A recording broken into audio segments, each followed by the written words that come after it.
everyone. So, I'm going to say something that might make people a bit uncomfortable today, but we don't have a staffing crisis in childcare.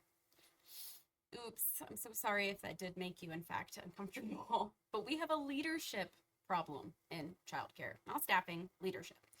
And I know that's a bold statement. It might even feel a little frustrating to hear, especially if you are the one that's in the middle of trying to fill positions, cover classrooms, and keep your program running on the day to day basis. So before you just turn me off, just stay with me for a minute.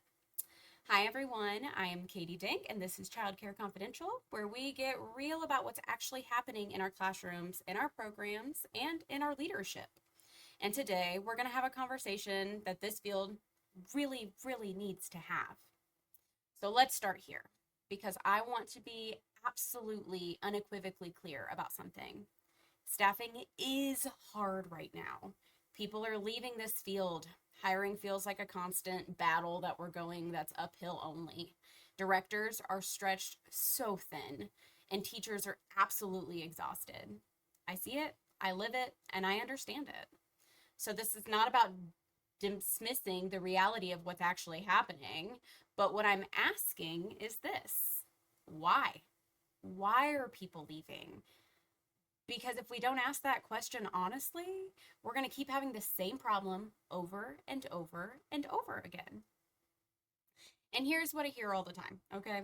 No one wants to work anymore. This generation just doesn't have the same work ethic like it used to, which actually might be true in some ways. Or it's just how childcare is now. It's just what this field is. And listen, I get where the frustration comes from. I really do. But if that's the story we keep telling ourselves, then we're stuck. We're absolutely just stuck. Because that narrative puts the responsibility on everybody else. It says the problem is out here. And if the problem is out here, then there's nothing that we can actually do about it, right? But what if that's not actually the entire picture? What if the reason people are leaving has more to do with what they're walking into than who they are? Might be a little food for thought for you. Because here's what I believe: I believe that people don't leave childcare. I really don't. I feel like people leave environments. They leave programs where they feel unsupported. They leave classrooms where they're overwhelmed every single day. And they leave leadership that's inconsistent, unavailable, and even reactive. They leave places where they feel like they're constantly being told to do better, but they're never actually shown how to, in fact, do better. Biggest pet peeve. And here's the part that might be hard for some to hear: you can absolutely love kiddos, love children. You can be passionate about this field, and you can still leave the field because the environment you're working in is just not sustainable. That's not a work ethic issue, in my opinion. That's a leadership issue. And we need to talk about how this actually happens because a lot of people in leadership roles didn't get there because they're just trained leaders. They were just born to lead. They got there because they were great teachers, because they were dependable, because they were experienced, because they knew the classroom. So they got promoted, and suddenly they're now expected to, after not having to, manage stuff, handle conflicts, support behavior, run the business, maintain compliance, but also let's create a positive culture while we're at it. All at the same time, that's what we're expecting a new leader to do. That's a completely different job than the one that they originally signed up for and agreed upon. And without training, support, or systems, leadership becomes reactive. You're putting out fires instead of building that structure, that sustainable structure. And you're responding to problems instead of actually preventing them. And your staff is gonna feel that. And if you feel like your staff doesn't feel that, then you are ahead for a rude awakening, because I absolutely promise you that if you go and talk to the majority of early childhood educators in classrooms that are doing this hard work day in and day out, they're going to tell you they're exhausted. They're going to tell you that they didn't know that nearly half of the things that are happening on a day-to-day basis, that didn't come in their job description. They weren't aware of that. So yeah, they are stressed, they are exhausted, and they're quite frankly just surviving at this point. And if you tell me that your staff, at least some of your staff, are not feeling that way, I'm going to call you a liar. So here's the hard truth. Not all childcare centers are healthy places to work. And that's so mean of me to say like that, but they really aren't. There is so much toxicity behind the scenes in early childhood that a lot of people are too scared to talk about or they don't want to. But I know that if you're in a position of leadership or a position of, I'll even call it power. Yeah, I don't love that, but a position of authority. How about that? I absolutely promise you that you have been in a classroom or an environment or a building, even the office, that's not been so great before, because there is a lot of toxicity that floats around in childcare if you're not careful and you don't choose a place that actually values you as a person, as a human, as an educator. There's a lot of childcare places out there, and I'm not going to name names because that's just not what we do, but there's a lot of childcare places, at least in our area, that I know for a fact are not healthy places to work. They're competitive and reactive, and instead of cheering on the mom and pop down the street, it's a constant competition to see how we can get them out faster. That is not at all how we should be looking at that. And I'm not saying this to criticize. I'm actually saying this because we have to be honest to ourselves and to others if we expect or want change. Um, there are classrooms where teachers feel alone. Oh, this breaks my soul. When I say teachers feel alone, I mean teachers that feel like doesn't matter what they do or what happened, they're going to fight every battle by themselves. There is no one to step in to take any of the weight off of their shoulders. There's those. Awful. There are classrooms where expectations are just unclear. Yeah, I wanted you to have this routine down, and I wanted these children to be in rotating center times that's, developmentally appropriate. But is that happening? Probably not. But my expectation was that it was happening, but I'm not going to tell the teacher that. So now the teacher is just like, oh, I don't know what to do with my hands. And that's so unfortunate. And then there's classrooms where support only shows up when something goes wrong. Oh, the infamous. My favorite thing that I hear regularly, especially from like outside educators, are I only see my director when the yogurt hits the fan. Aside from that, my director doesn't leave the office. Excuse me, what? I can say with 100% certainty that neither one of the directors at our locations sit in the office all day. Unfortunately, I think that sometimes they really wish they could because there's so much that goes into like running around like a mad woman with your self in 14 different places, of course. But our teachers know that there's support because our directors and our admin staff are up running around all the time. They do a phenomenal job of that. But there are classrooms where support's only going to come when it's too late, when the yogurt hits the fan, and that's unfair. That is so unfair. And over time, this wears people down. Of course it does. And if you think that it wouldn't wear them down, then you're sadly mistaken. It doesn't matter how passionate you are. If you feel unsupported long enough, you're gonna leave. And when that happens, we on the admin side, the provider side, the, you know, director side, we call it a staffing shortage, but really it's a retention problem. And until a school is willing to look at the bigger picture and see that it's a retention problem rather than it's just a staffing shortage, there's never going to be any headway to get it fixed. And let's really quick, the difference between what I would consider a staffing shortage and a retention problem. A staffing shortage is going to be a temporary like glimpse of craziness, right? We come back from COVID. Yeah, of course there's a staffing shortage in every single school because it's just after a huge epidemic. It was crazy, all the things. Retention problem is when you have to continuously hire and then hire again and then hire again, because as soon as you get someone ready to go, they're trained, they're ready to step into the role or they're in the role, you got another one that's walking out the door. That's a retention problem. And that tells me that it's 100% a leadership issue if you're constantly having to backfill for positions that shouldn't have to be backfilled in the first place. So let's shift the question. Instead of asking, why can't we find quality people? We should start asking, why aren't people willing to stay? Because those are two very different conversations. Finding people is more so about hiring, about going out there to find the perfect candidate that's going to match your culture, that's going to abide by your mission statement, that's going to really elevate your program. Keeping people, that is about, let me say it again, leadership. That's about culture, that's about support, that's about consistency and communication. Because your culture, Jess and I have conversations about this regularly and we joke all the time.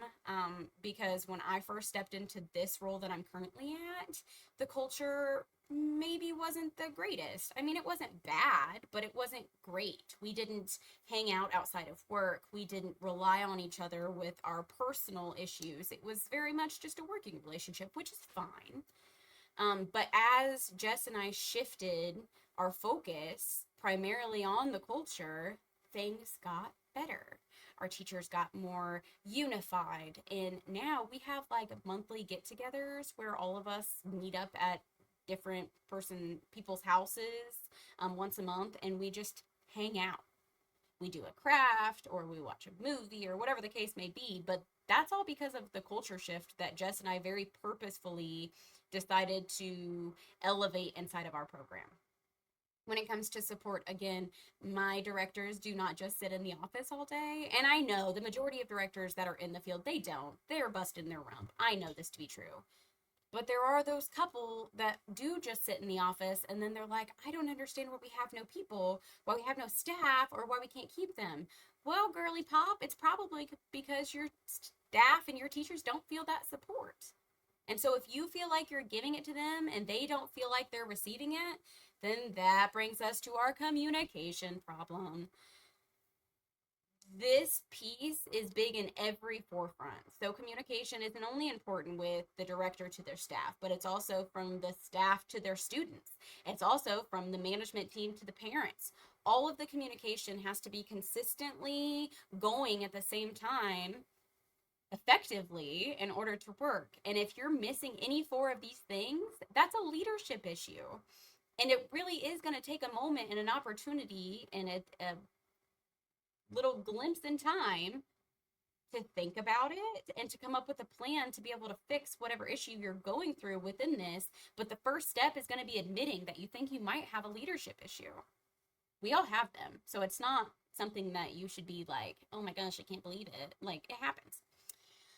And these specific four things that I discussed, culture, support, consistency, communication, these are all things that we have control over and not that aren't outside of our control. Like, you can't control if you have an angry parent that comes and yells and berates you. You can't control that. You also can't control if it was the craziest week that you've ever had, like I experienced last week. Those are things that are out of your control. But your support that you decide to give your families, your parents, your staff, and your students, your consistency and your communication and the consistency within your communication and how you emphasize and enhance the culture to benefit your program, those are all things that we have the 100% ability to control. And I think that we all should. Good leadership is not about having all of the answers, because I can absolutely promise you there are so many times that I can look back and reflect and tell you that I do not have the answers, that I had to ask for them, or I had to take a minute and sit with it before I came to whatever the answer would be. But it's about showing up. And I can tell you without a doubt in my brain that I show up. I show up when it's hard, I show up when it sucks, and I show up for my people because they can see that. But showing up for your staff, for your families, for your students, looks an awful lot like being present in the classrooms, not just in your office.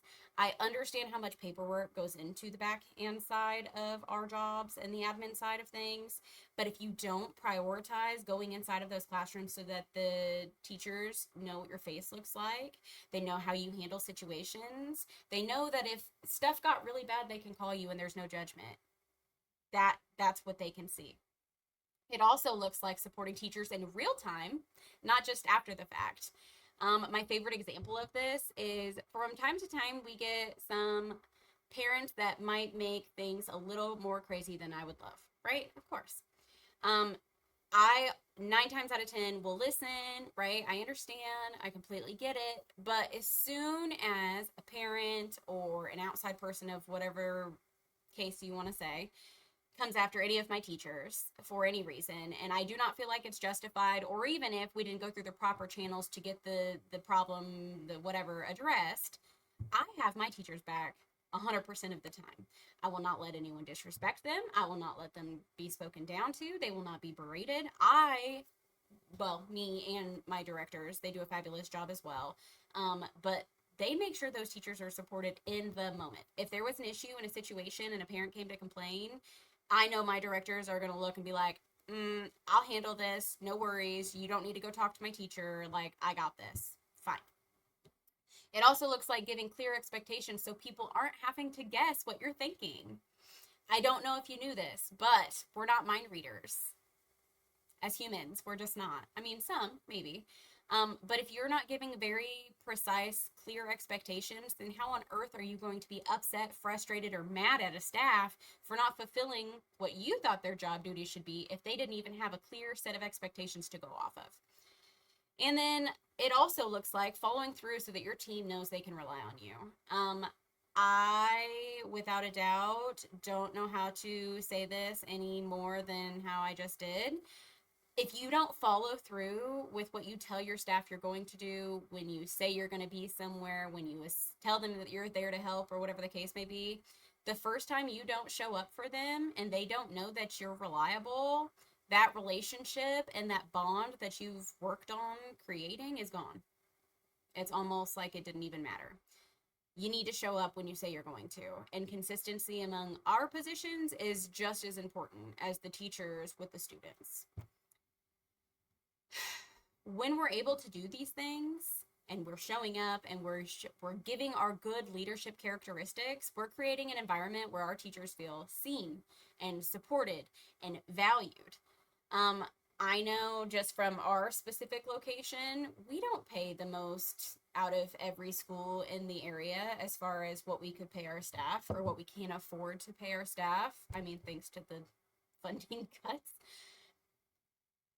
But our teachers know that they are not a number. They are a real life human person. I would do anything and everything to ensure that they are successful and, heard and valued and supported, just like they say. Because when your people feel those things, the support, the value, seen, they stay. And I 100% can guarantee you that a lot of our staff stay specifically for that reason, because they feel seen, supported, valued.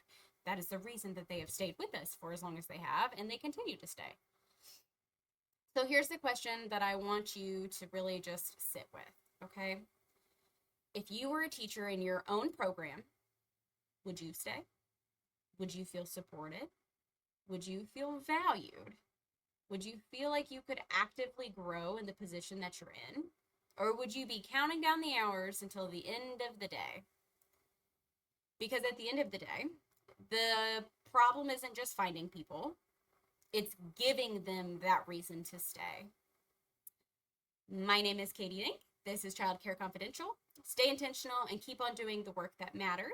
Please like, follow, share, and submit your stories. We love to hear them. We've recently started putting them off into the world more and more as they trickle in, and we want to keep that going. So until next time, we'll see you then.